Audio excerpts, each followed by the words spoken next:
My sister, 34, and I, 32, female, have been estranged for years. 7 years ago, I severed ties with her after discovering she was involved with my ex-fiancé, 34, male, and that her 2-year-old daughter was his, as was the child she was pregnant with at the time. I ended my relationship with both my ex and my sister simultaneously. I told her she was no longer part of my life and informed my family that I wanted no contact with her.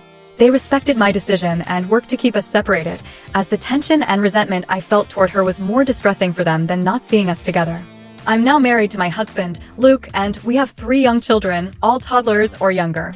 Luke knows about my history and supports my choice to exclude my sister from my life. He understands betrayal, as his own brother was unfaithful with several of his past partners during their relationships, so we both recognize that siblings can sometimes cause deep pain.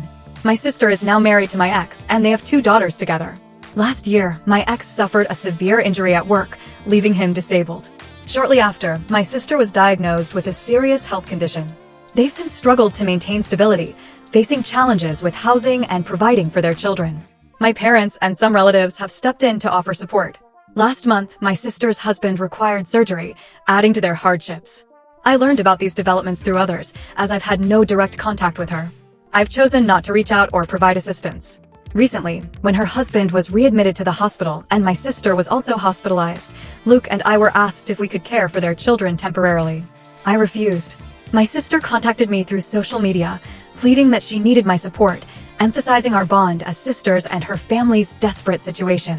I responded firmly that I would never assist her or her family. She accused me of being heartless. Now, my family believes I'm in the wrong. They argue that her children are innocent and that I should want a relationship with them.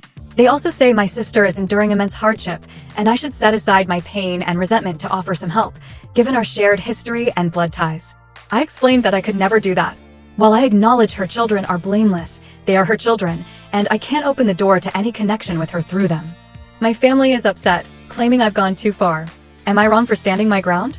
No, your sister's actions were deeply hurtful. If she wants to invoke family loyalty, she should have respected that bond years ago instead of betraying you by being involved with your fiancé and having children with him behind your back. Family doesn't behave that way. It's not your duty to step in now. She disregarded your relationship when she made those choices, yet now expects you to prioritize family ties. She's not entitled to your help, especially after such a profound betrayal. The children may be innocent, but they're not your responsibility. Other family members are supporting them, so why should you be pressured to intervene? Why risk exposing yourself to further pain, or even the possibility of her crossing boundaries with your husband? Once trust is broken, it's wise to protect yourself. It's time to set firmer boundaries with your family, no more updates about her situation. You're not wrong for prioritizing your peace. Alternatively, some might argue you're holding onto anger too tightly, especially since it involves a past relationship. By refusing to connect with her children, who are innocent, you may be denying them a chance to know their aunt, which could make them feel unloved. They might urge you to forgive and move forward, emphasizing that your sister and her children are family. But forgiveness doesn't mean inviting toxic people back into your life. You can heal without rekindling a relationship with someone who betrayed you so deeply. The choice is yours, and your feelings are valid. My wife, Elle, and I have been married for a year. In her past, Elle worked as a sports model, a job that demanded strict adherence to a specific appearance, requiring her to maintain a low weight. Since leaving that career, she's gained a healthy amount of weight and muscle, and she's much happier now. My brother, Chris, is extremely wealthy and recently divorced. He asked to stay with us temporarily while transitioning to a new home. Chris has rigid standards for women's appearances, believing they should conform to his idealized image, and he considers those who don't as unattractive. During his stay, Chris found old magazine covers featuring Elle and remarked on how stunning she looked back then. While initially harmless, he repeatedly commented on how she's let herself go. When Elle went for her evening run, he told her to run hard enough to shed the extra weight. She brushed it off with a laugh, but I told him to stop. The next day, as she headed to the gym, he suggested she work on getting back to her old figure. Again, I told him to back off. Despite his remarks, Elle remained unfazed, saying she's accustomed to such comments. But I was fed up. When Elle served him dinner, he made a cruel joke about funding a cosmetic procedure to restore the ideal version of her, the thinner one. That was the final straw. I told him his ex-wife married the wrong version of him and ordered him to pack his things and leave. He was offended, accusing me of being insensitive to his recent divorce and claiming my comment was unfair. He left, but Elle suggested I could have handled it without the personal jab. Was I wrong?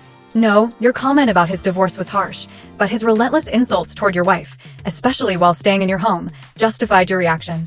You were far more patient than most would be. His personal struggles don't excuse his fixation on your wife's appearance. If he can't handle criticism, he shouldn't dish it out. His remarks, especially the one about marrying the right version of Elle, seem suspiciously inappropriate, almost as if he was testing boundaries. His behavior reflects poorly on him, and if this is how he treats women, his divorce may not be his last.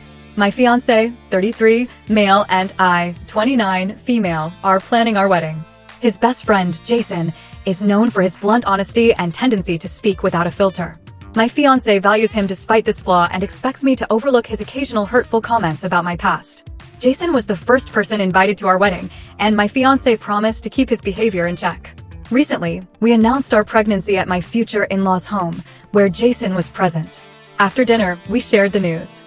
Everyone congratulated us except Jason, who stared at me oddly. When he finally stood, he hugged my fiancé and said, "Get a paternity test, quick." I was stunned.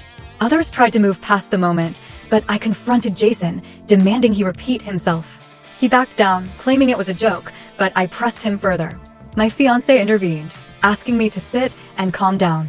I unleashed my anger, calling Jason disrespectful and uninviting him from the wedding for implying I was unfaithful.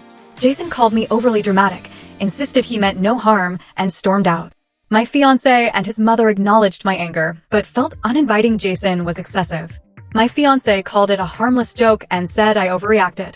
At home, I broke down privately, feeling humiliated by Jason's comment and hurt that my fiancé downplayed it. Am I overreacting? No, Jason's comment wasn't honesty, it was a deliberate insult. Confronting him was justified, especially after he publicly implied you were unfaithful. If he had genuine concerns, he should have addressed them privately with your fiancé, not in front of everyone. His joke was meant to provoke, and he thrives on the chaos he creates. Your fiancé needs to prioritize your feelings and set boundaries with Jason. His brutal honesty is just a cover for being cruel. You're not overreacting. Jason's behavior was unacceptable, and your fiancé should support you, not dismiss your hurt. I, 32, female, am not a fan of traditional wedding culture. I find large weddings exhausting and more for others' enjoyment than the couple's. My fiancé shares my view, and we agreed to a simple celebration. However, his traditional family expects a grand event with all the trimmings, big venue, large guest list, elaborate dress, and more. During wedding planning, my mother-in-law and sister-in-law presented a detailed plan for a lavish ceremony, insisting it's how their family does things. I explained that my fiancé and I wanted a small backyard gathering with a simple purple dress and a classic song playing.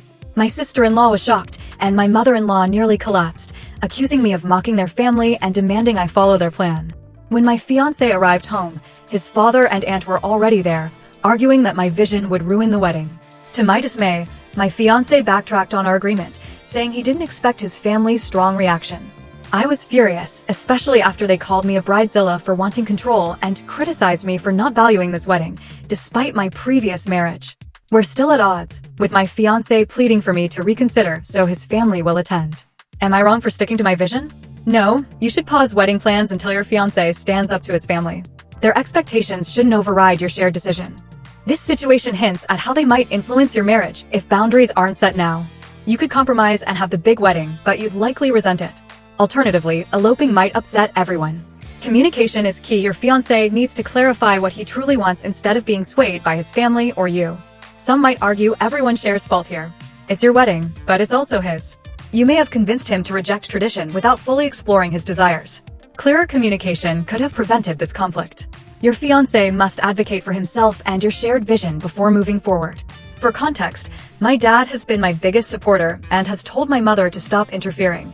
He was heartbroken when my plans were disrupted. A few years ago, I earned a spot in a prestigious online academic program after excelling in a challenging exam. Scoring high enough could qualify me for advanced boarding schools. My first attempt didn't meet the boarding school threshold,